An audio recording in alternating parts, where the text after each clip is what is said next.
Hola, y volvemos con los videitos. Y la vez pasada habíamos estado, o quedamos, en el versículo, en el capítulo 43, en cuando José le dice a sus hermanos que vayan a comer con él. Y habíamos visto que eso era una representación de, pues, lo que va a llegar algún día. Es una representación simbólica de algún día las bodas del Cordero o la cena que vamos a tener con Jesús. Porque José es una representación simbólica de Jesús. Y los hermanos de José es una representación simbólica de todos nosotros que somos un montón de pecadores malvados que vendieron a su hermano por 20 piezas de plata, que sería también una representación de Jesús sacrificándose por nosotros. Entonces, habíamos quedado hasta ahí. Y ahora vamos a tocar lo que queda del capítulo 43. Y vamos a leer donde dice, en el versículo 19, cuando son invitados a la casa, llaman los hermanos a comer y demás, y dice, y se acercaron al mayordomo de la casa de José y le hablaron a la entrada de la casa y dijeron, ay, Señor nuestro, nosotros en realidad de verdad descendimos al principio a comprar alimentos. Y aconteció que cuando llegamos al mesón, abrimos nuestros costales, he aquí que el dinero de cada uno estaba en la boca de los costales y nuestro dinero en su justo peso y lo hemos vuelto a traer con nosotros. Hemos también traído en nuestras manos otro dinero para comprar alimento. Nosotros no sabemos quién haya puesto nuestro dinero en nuestros costales. Él les respondió diciendo, pasa a vosotros, no temáis. Esta parte es importante. Vuestro Dios y el Dios de vuestro Padre os dio el tesoro en vuestros costales. Yo recibí vuestro dinero y sacó Simeón a ellos y llevó a aquel varón a los hombres a la casa de José y les dio agua, lavaron sus pies y dio de comer a sus asnos y ellos prepararon el presente, entre tanto que venía José a mediodía porque habían oído allí que habrían de comer pan. Entonces, tenemos la historia de que ellos van a la casa, obviamente se hablaron unos a otros y dijeron, no, esto nos están llevando aquí pues porque nos quieren hacer esclavos, solamente están buscando una excusa, esto está muy raro, o sea, normalmente la gente viene, paga, se va, esto está muy extraño. Entonces les preocupaba y hablaron con el mayordomo acerca de esto. Eso simplemente fue José. José les había puesto el dinero para, o sea, no quería cobrarles por el alimento que les estaba dando. Y sí, era José. Él en ese momento podía hacer lo que quisiera. A menos de que el faraón le dijera expresamente que no, él podía hacer y deshacer todo lo que quisiera. Pero lo interesante aquí es que el mayordomo le dice el Dios vuestro y de vuestros padres. A ver, el mayordomo de José era egipcio, o en su caso era un esclavo, pero comprado en Egipto. Entonces, él debería de tener deidades distintas. Él debería de adorar a Set, Osiris, Horus, en fin. Él debió haber dicho, no, tranquilos, Osiris dado este regalo, o una cosa por el estilo. Pero en vez de eso, él dijo, el Dios vuestro y de vuestros padres. Eso es una clara referencia a Jehová, al Dios que adoraban los hebreos. O sea que el mayordomo conocía de Jehová, conocía de Dios. Eso significa que los siervos que servían a José adoraban o por lo menos conocían, porque José no va a obligar a alguien a adorar a su Dios, pero conocían al Dios de José. O sea, él no adoraba a las deidades egipcias. Él no se manifestaba como el Dios que adoraba a las deidades egipcias. Él se manifestaba como el Dios que adoraba al Dios de sus padres. Entonces todos sus siervos, imagínense en esto, si usted es siervo de José, José no te va a tratar mal. O sea, José va a ser el mejor jefe, el mejor dueño de esclavos, porque así es como funcionaba en esa época. Sí o sí, él tenía que tener esclavos, pero técnicamente no eran esclavos para el caso de José, o sea, recibían su paga, eran cuidados, eran queridos, tenían libertades, días de descanso, porque descansaban en sábado, o sea, José lo hacía por su familia, entonces obviamente él también. Entonces obviamente que vivían enamorados y querían muchísimo a su jefe. Y de esa forma José les dio a conocer a Dios. Es muy curioso cómo él, en una tierra como Egipto, que adoraba a todas esas deidades, él no lo hacía, él simplemente adoraba a Dios y todo el mundo estaba de acuerdo con eso. Era como, ah, sí, sí, José, sí, es el segundo al mando. Ah, qué loco, sí, sí, sí. ¿Y él a qué deidad adora? Ah, no, él adora a un dios de los hebreos que pide sacrificios de ovejas, que es abominación para nosotros, sí. Pero muy bueno el tipo, muy bueno. Y daba a conocer a Dios de esa forma. Y también es curioso cómo Dios lo trabajó, porque los egipcios nunca hubiesen aceptado eso bajo ninguna circunstancia, pero ese es el Dios que permitió que hubiese una sequía y también años de prosperidad.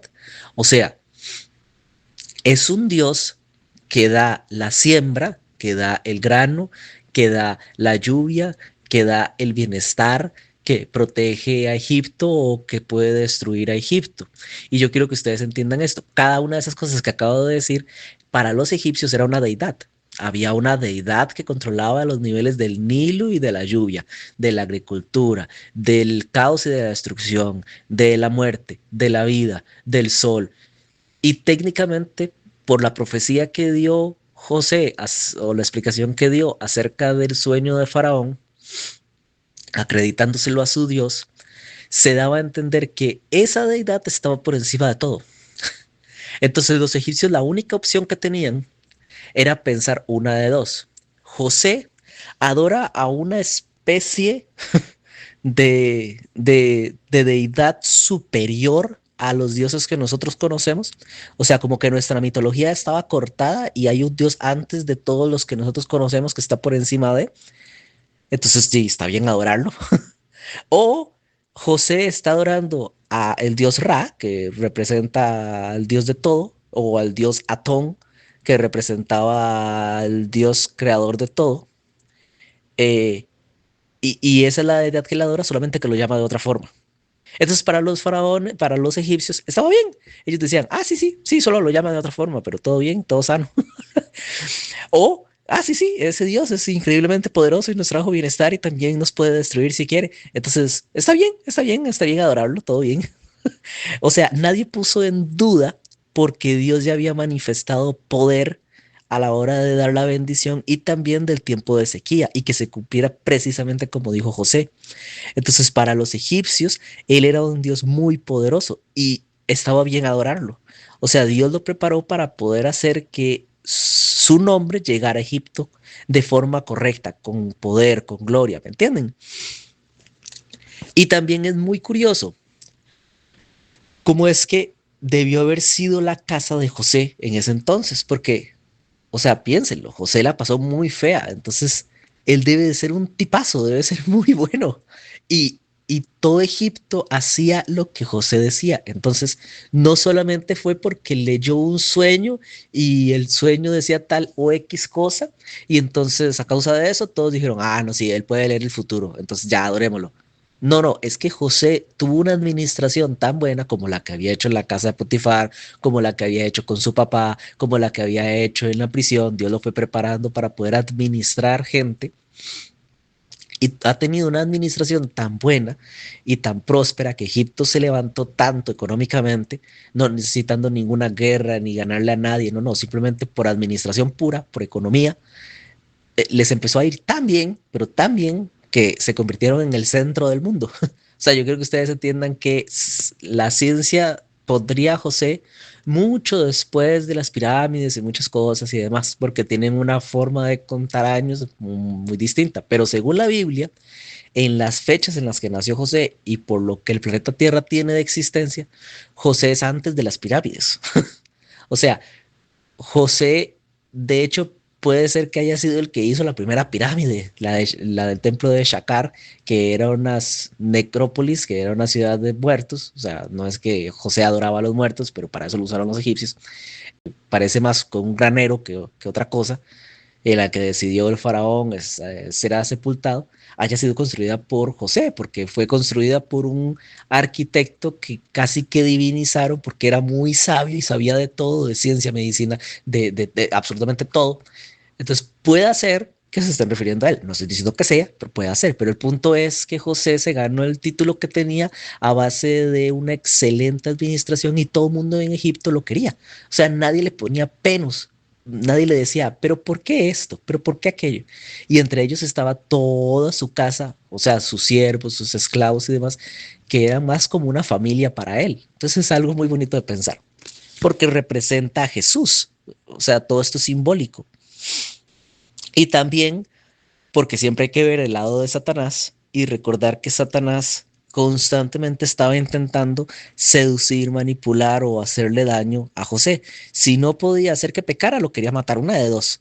Entonces constantemente debió haberle puesto trabas, problemas, gente que intentaba hacerle daño dentro, o sea, sacerdotes de otras deidades que no les parecía que él estuviese ahí porque les quitaba poder, o personas que administraban antes y ahora lo administraba José y entonces les daba envidia. Todo eso tuvo que haber existido, pero Dios lo protegía de tal forma que se les volvía en contra las cosas. Entonces dice, en el versículo 26, y vino José a casa y ellos le trajeron el presente que tenían en su mano dentro de la casa y se inclinaron ante él hasta tierra. Entonces les preguntó José cómo estaban y dijo, vuestro padre, el anciano que dijisteis, lo pasa bien, vive todavía. Y ellos respondieron, bien, a tu siervo nuestro padre aún vive. Se inclinaron e hicieron reverencia, y alzando José sus ojos, vio a Benjamín su hermano, hijo de su madre, y dijo, ¿es este vuestro hermano menor de quien me habéis de quien me hablasteis? Y dijo, Dios tenga misericordia de ti, hijo mío. Entonces José se apresuró porque se conmovieron sus entrañas a causa de su hermano y buscó donde llorar y entró en su cámara y lloró allí y lavó su rostro y salió y se contuvo y dijo, poned pan. Paremos ahí un toque. Entonces, yo creo que ustedes se pongan a pensar en la vida que tuvo José. José fue llevado como esclavo a los 17 años. Luego a los 30 años fue llevado frente a Faraón, o sea, de los 17 a los 30 la pasó de esclavo, de, de, de prisionero. Fueron 13 años de pura esclavitud y de sufrimiento. Y luego lo convirtieron en segundo a bordo a los 30 años y él pasó 7 años de prosperidad y ahora ya habían pasado 2 años de sequía. Entonces, él en este momento tenía 39 años, eso es lo que él tenía, casi 40 años.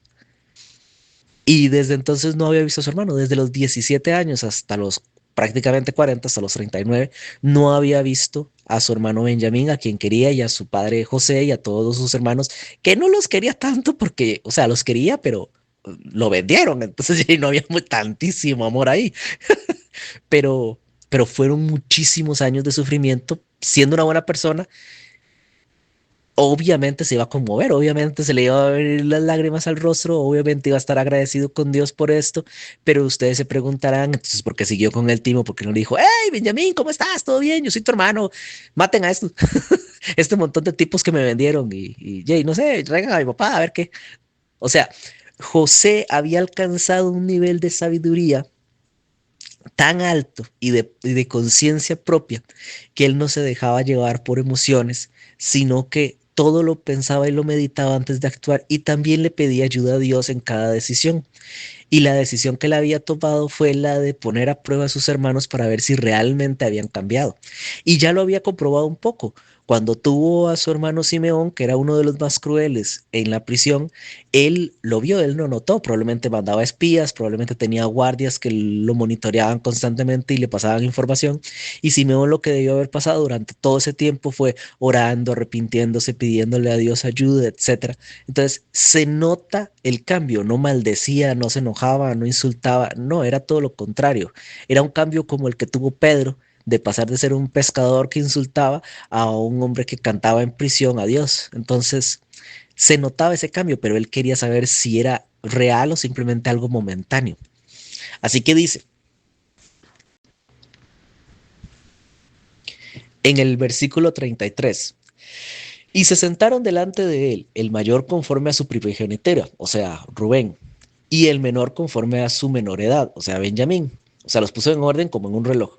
Y estaban aquellos hombres atónitos mirándose el uno al otro, y José tomó viandas de delante, o sea, estaban atónitos porque les conoció la edad.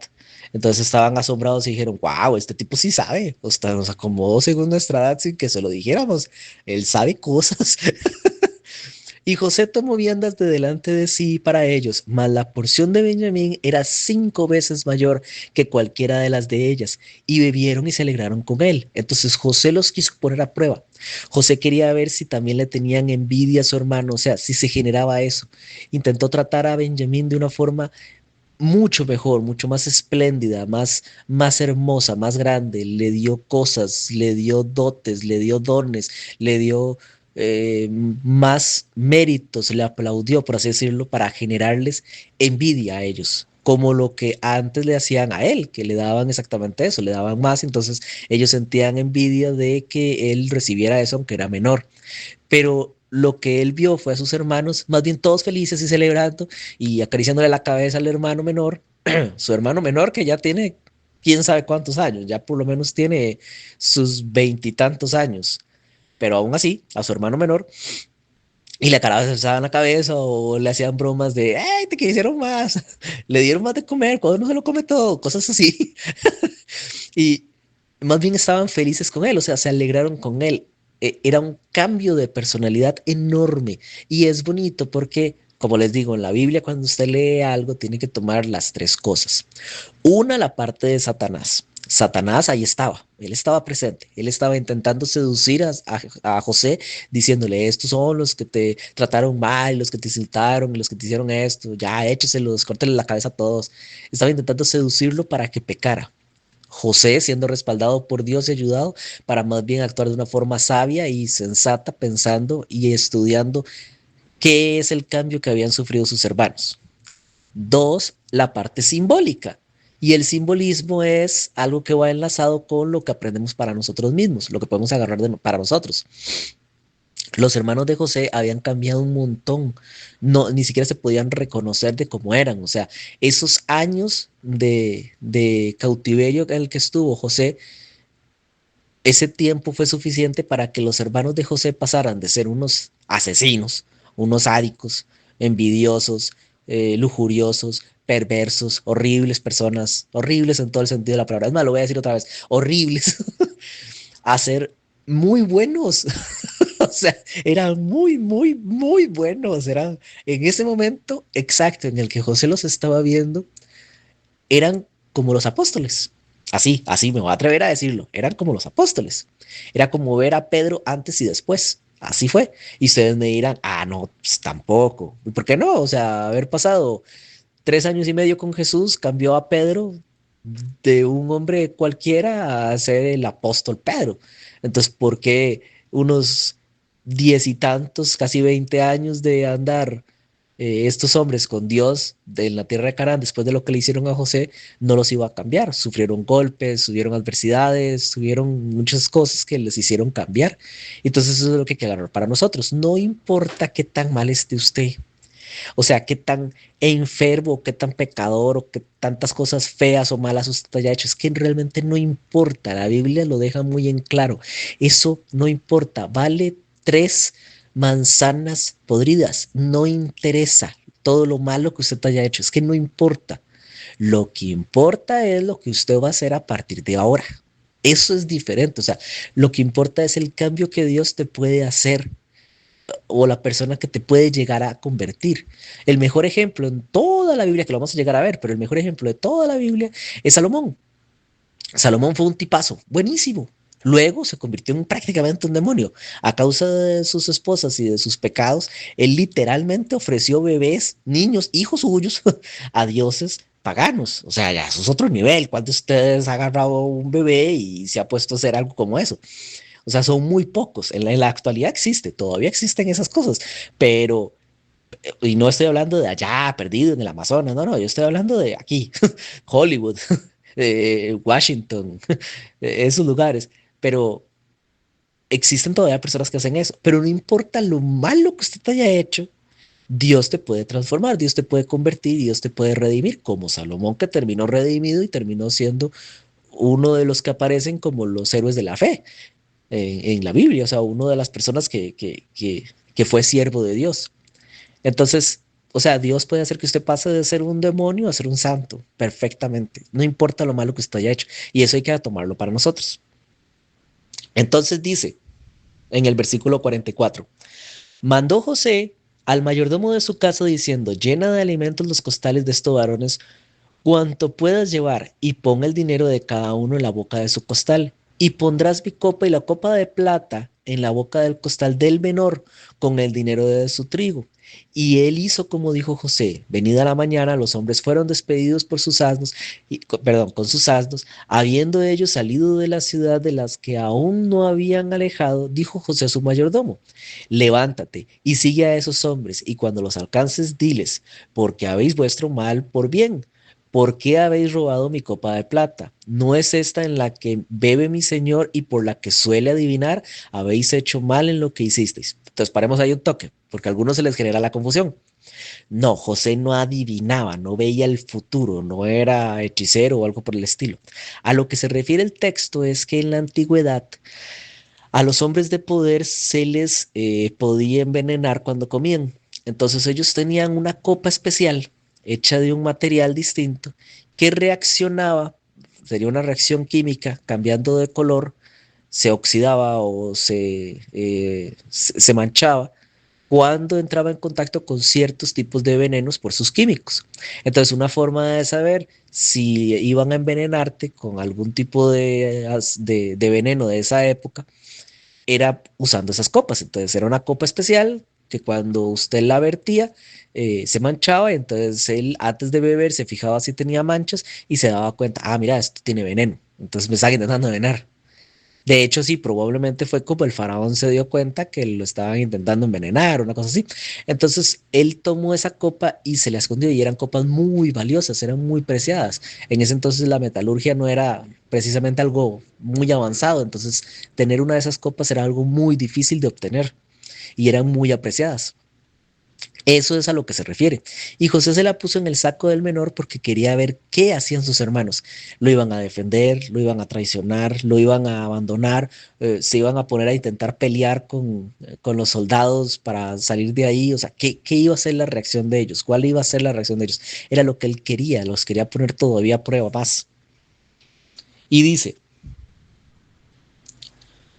cuando él los alcanzó, les dijo estas palabras, y ellos le respondieron, por qué nuestro Señor, perdón, por qué dice nuestro Señor tales cosas? Nunca tal hagan tus siervos. He aquí, el dinero que hallemos en la boca de nuestros costales, te la devolvimos a traer desde la tierra de Canaán. ¿Cómo pues habéis de hurtar de casa de tu Señor plata u oro? Aquel de tus siervos en que fuera hallada la copa que muera, y aún nosotros seremos siervos de mi Señor.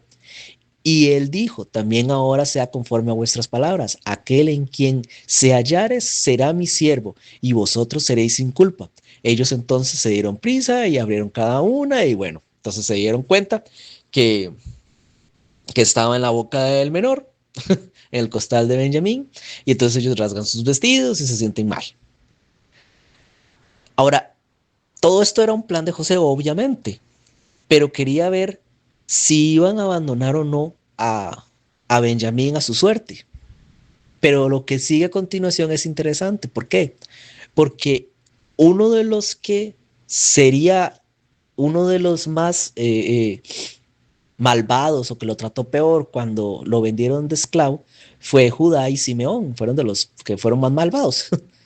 Y es interesante lo que viene a continuación. En el versículo 14, hablando de Judá, que le habla a José y se acerca a él, dice, vino Judá con sus hermanos a casa de José, que aún estaba allí, y se postraron delante de él en tierra. Y les dijo José, ¿qué acción es esta que habéis hecho? ¿No sabéis que un hombre como yo sabe adivinar? Obviamente los está intentando engañar porque no está adivinando nada, no es que José sea hechicero, es que José él mismo puso la copa de plata ahí, entonces no está adivinando nada, solamente está fingiendo, quiero que ustedes entiendan eso. Entonces dijo Judá, ¿qué diremos a mi Señor? ¿Qué hablaremos o con qué nos justificaremos? Dios ha hallado la maldad de tus siervos. He aquí nosotros somos siervos de mi Señor. Bueno, y entonces empieza a decir José que él nunca haría algo como eso y que jamás, que él solamente va a tomar al que tenía la copa y que los demás se pueden ir en paz y todo bien. Y entonces lo interesante es que Judá intercede por Benjamín y dice, entonces Judá se acercó a él en el versículo 18 Y dijo, ay, señor mío, te ruego que permitáis que hable tu siervo una palabra en oídos de mi señor, y no se encienda tu enojo. Y bueno, le dijo todo esto y toda la historia de qué fue lo que pasó. Le dijo que él había salido garante frente a su padre, le contó toda la historia de que su papá quería mucho a su hijo menor, que era de una mujer a la que él amó y que tenía otro hermano que no aparece porque probablemente está muerto y que si no se lo llevan, entonces su propio padre va a morir. Y entonces a causa de todo eso les costó mucho traerse a Benjamín y él tuvo que salir garante de él frente a su papá y que si no se lo devuelve, entonces él va a descender sus canas con dolor a la sepultura. Entonces, entonces en el versículo 32 dice, como tu siervo salió por fiador del joven con mi padre diciendo, si no te lo vuelvo a traer, entonces yo seré culpable ante mi padre para siempre. Te ruego, por tanto, que quede ahora tu siervo en lugar del joven por siervo de mi señor, y que el joven vaya con sus hermanos, porque ¿cómo volveré yo a mi padre sin el joven? No podré por no ver el mal que sobrevendrá a mi padre. Entonces, Judá en pocas palabras se estaba sacrificando, o sea, estaba diciendo, no, agárrenme a mí por esclavo y dejen a ir a Benjamín. Yo voy a ser el esclavo y yo voy a ser el siervo. Y probablemente todos los demás hermanos, o sea, no lo dice en la Biblia, pero probablemente todos los demás hermanos también estaban dispuestos a hacer lo mismo. Entonces, ya, punto, eso fue lo que demostró que ellos no eran la misma persona, ellos no eran el mismo hombre que había eh, vendido a José en el tiempo de antes. O sea, sí eran el mismo hombre, obviamente, pero yo me refiero a que habían sido renovados, habían sido cambiados por Dios. Ya Satanás había perdido completamente control sobre ellos, ya no eran esclavos de Satanás, ahora eran siervos de Dios. Y dice en el versículo 40, en el capítulo 45, no podía ya José contenerse delante de todos los que estaban al lado suyo y clamó, haced salir de mi presencia a todos. Entonces les dio un grito y les dijo a todo el mundo, fuera de aquí, solamente déjenme con estos hombres. Para todos fue rarísimo. O sea, vamos a dejar a nuestro señor, al segundo del faraón, al segundo de todo Egipto, solo con unos 12 hombres ahí raros, unos 11 hombres que están ahí raros, que hasta los íbamos a llevar de esclavos. Esto está muy raro, pero hay que hacerle caso. Entonces, obviamente, si usted es funcionario de él, mayordomo o soldado, usted le va a hacer caso, va a salir, va a cerrar la puerta y se va a quedar muy cerca de la puerta oyendo por si acaso él ocupa ayuda, abrir rápido y ir a ayudarlo. Era lo lógico, lo que cualquiera habría hecho. Eso significa que ellos se tiraron todos los toros, aunque salieron, aún así escucharon todo. Y dice, y no quedó nadie con él al darse a conocer José a sus hermanos. Entonces se dio a llorar a gritos y oyeron los egipcios y oyó también la casa del faraón. Ven, un montón de chismosos. Se fueron con el chisme directo a faraón, apenas se dieron cuenta. Cuando oyeron a José llorar y diciendo que él era su hermano, de en carrera se fueron a decirle al faraón, obviamente. Y dice, y dijo José a sus hermanos, yo soy José, ¿vive aún mi padre? Y sus hermanos no pudieron responderle porque estaban turbados delante de él. O sea, obviamente, uno de miedo, dos de la impresión de haberlo podido volver a ver. Entonces dijo José a sus hermanos, acercaos ahora a mí. Y ellos se acercaron y él dijo, yo soy José vuestro hermano, el que vendisteis para Egipto. Ahora pues no os entristezcáis, ni os pese de haberme vendido acá, porque para preservación de vida me envió Dios delante de vosotros. Pues ya ha habido 2 años de hambre en medio de la tierra. Ven, habían pasado 2 años de hambre. Y aún quedan 5 años en los cuales ni habrá arada ni siega. Y Dios me envió delante de vosotros para preservaros posteridad sobre la tierra y para daros vida por medio de gran liberación. Así pues, así pues, no me enviasteis acá vosotros, sino Dios, que me ha puesto por padre de Faraón y por señor de toda su casa y por gobernador en toda la tierra de Egipto. A ver, José a sus 39 años acaba de decir que Dios lo había puesto por padre de Faraón. Así que solamente hay una de dos opciones. Opción número uno, en esos pequeños años que habían pasado, el faraón viejo había muerto y el hijo del faraón había quedado en su lugar y quería tanto a José y lo respetaba tanto y lo admiraba tanto que era como un padre para él, lo cual, o sea, José tenía poder, estaba bien puesto en Egipto. O dos, el faraón que lo convirtió en segundo a bordo lo apreciaba tanto, lo quería tanto y lo admiraba tanto por su conocimiento y sabiduría que Dios lo había puesto por padre. O sea, él lo veía con admiración, él lo veía como algo por encima del mismo faraón. No podía decirlo abiertamente, pero así lo veía. Entonces, o sea, José estaba arriba. No es por nada que probablemente en las leyendas, en la antigüedad a los egipcios, cuando llegaban a cierto nivel de poder o cierto nivel de grandeza, los divinizaban, hacían que las personas, suponían que las personas no podían ser así, siendo simples mortales, entonces probablemente es que eran deidades disfrazadas o que los dioses habían hecho que ellos se volvieran divinos. Y probablemente a José le hicieron eso en la antigüedad.